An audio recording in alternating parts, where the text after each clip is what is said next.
ભિક્ષુ નિગ્રોધનો પ્રસંગ। એક સમયે તથાગત બુદ્ધ રાજગૃહ શહેરના વેલુવન વિહારમાં રહેતા હતા।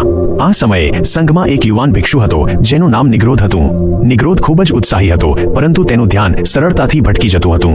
તે ધ્યાનમાં બેસવાનો પ્રયત્ન તો કરતો, પરંતુ થોડીવારમાં જ તેનું મન સંસારની નાની મોટી બાબતોમાં ભટકવા લાગતું। તે ગામમાં ભિક્ષાટન માટે જતો ત્યારે લોકોની વાતચીત, બજારની ચહલપહલ અને અન્ય બાહ્ય વસ્તુઓમાં તે ખોવાઈ જતો। આ અજાગૃતિને કારણે તેની આધ્યાત્મિક સાધના અટકી ગઈ હતી અને તે ઘણીવાર નિરાશ થતો।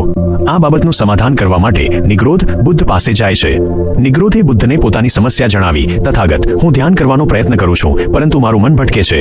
હું સજાગ રહેવાનો પ્રયાસ કરું છું, પરંતુ સંસારની બાબતોમાં ફસાઈ જાઉં છું। હું કેવી રીતે આગળ વધું? બુદ્ધે નિગ્રોધને સ્મિત સાથે જવાબ આપ્યો। જેમ એક વેપારી પોતાના ધનને કાળજીપૂર્વક સાચવે છે, કારણ કે તે જાણે છે કે તેનું ધન તેની સુરક્ષા અને સમૃદ્ધિનો આધાર છે, તેમ બુદ્ધિમાન વ્યક્તિ જાગૃતિ, હોશને અમૂલ્ય ધનની જેમ સાચવે છે। બુદ્ધે નિગ્રોધને સમજાવ્યું કે અજાગૃતિ, બેહોશ એ મૂર્ખતાનું લક્ષણ છે, જ્યારે જાગૃતિ, હોશ એ બુદ્ધિમત્તાનું લક્ષણ છે।